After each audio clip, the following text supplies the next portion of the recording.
Cassie also testified that she was in over 100 free to the point that it took over her career. Yeah, that was a freak off. That was a 10 album deal. The freak off was her 10 album deal, brother. Instead of making music, she was making muse. And he thought he was getting his muse by seeing this young girl doing the things that she was doing. How you feel about Diddy daughters leaving the trial when Cassie started to testify about all the sexual acts that she engaged in with their dad? I believe that his daughters had no business up in that courtroom. And I know that they want the jurors to see that he has a family, he has that moral support from them. But see, the prosecution and the defense, especially the defense, had already told Diddy how they was gonna go because they know their game plans. They know what they're gonna go at and what they're gonna talk about. And they know they was gonna bring those things up. And how dare you have your daughters in there? Maybe that would be their deterrent for never to let somebody do them like that, no matter how famous they want to be. Maybe that's their deterrent. But for have your kids up there to hear some of the nasty shit that you did, and they know you used to fight their mother, they know that you used to do certain things with their mother. That was one of the craziest moves I ever seen. Very selfish. Very selfish. I don't want my daughters to hear me, you know, how they talk about this girl, talking about how I beat her, how I did this, pee in her mouth, all this. Nah. I heard it was so disgusting that one time they had to walk out. There's certain things you don't do as a real man. And that just goes to show you, brother ain't never been a real man. I was on your channel some days ago and you was on live and you made a comment saying that you wanted to go up to the court for you can look at Diddy and D-Rock in their eyes because of something they said about you. Diddy and Diddy and D Rock did a video on me some years ago. And they got these clowns out here replaying it, and he was talking about me. And I was wondering, like, out of all the stuff that I told him about, I told him that night that when Big died, when Big got murdered, that we shouldn't go to this party. I told him that if we don't do something about these doors and do this, some people's gonna die at City College.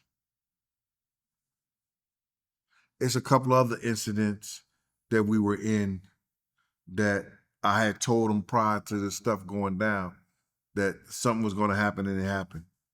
And I don't know if it's because I may be blessed by God or I'm just a fool, because I was raised with that old saying that the Lord watch out for fools and babies. So out of all this stuff and the stuff that he's done to me personally behind the scenes, you understand? Telling people not to F with me, telling people if they do things that they was not gonna work in the industry, they was gonna this, that, and other. Then sending these old sucker industry dudes after me. I was just saying, listen here. I think the greatest, and I want to say,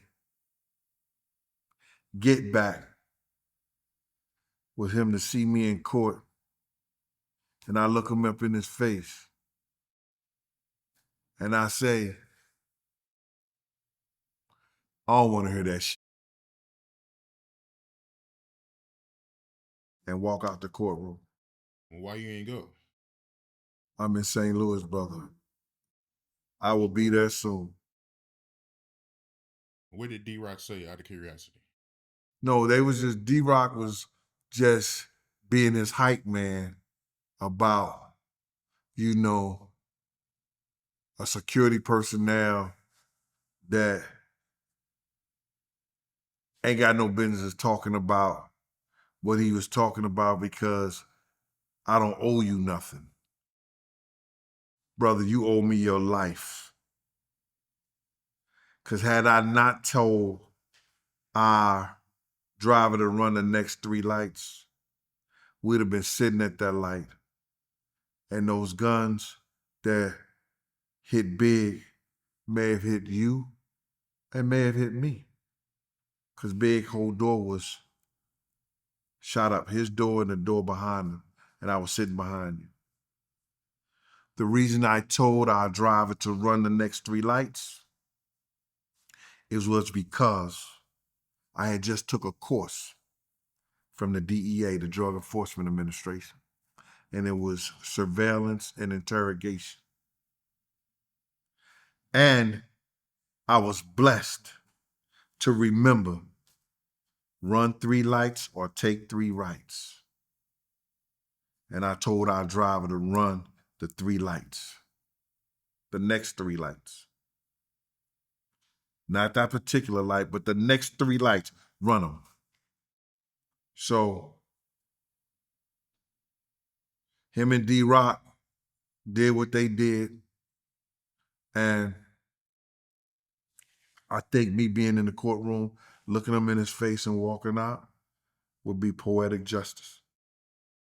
What you think about Cassie testifying that D Rock would tell her to put an ice pack on her face after, Diddy would beat her up? That was the cover up from security.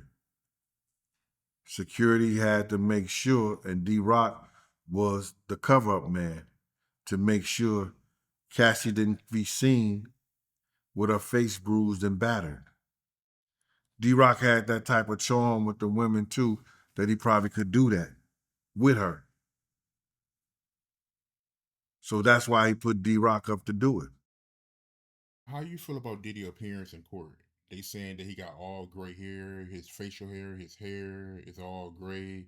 He got a gray sweater on. Like, how you feel about his appearance?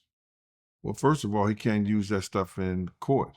He can't get that behind bars. So his appearance, you think Diddy wants somebody to see him looking like an old man?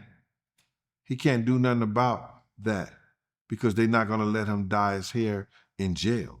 So he's going out as natural. He could cut his hair low. You understand what I'm saying? But he can't use any dye. They're not going to give him no dye to take or dye his hair. That's not a choice. That's something that he has to do. And him throwing signs of the heart and everything like that back to his family and stuff, I don't believe the jurors, like that or even care about that. Yeah, they reporting that he got a Bible with him. Like he's reading the Bible during trial. All that is a front, bro. What happens is that the defense is trying to have him distract himself. So they know it's a possibility that he might break on somebody, break down, or do something. So what they're trying to do, well, read over this, look over this. You understand? So they don't show the real you. Because once the jury find out that's the real him, and he is capable not only beating and threatening somebody and making them have sex, making them go to this place, that place, all over to have sex, then that's when the trafficking part comes in. That's when what she said about him having the guns to go get Suge Knight makes it true, makes it him possessing guns or being able to possess guns being truthful.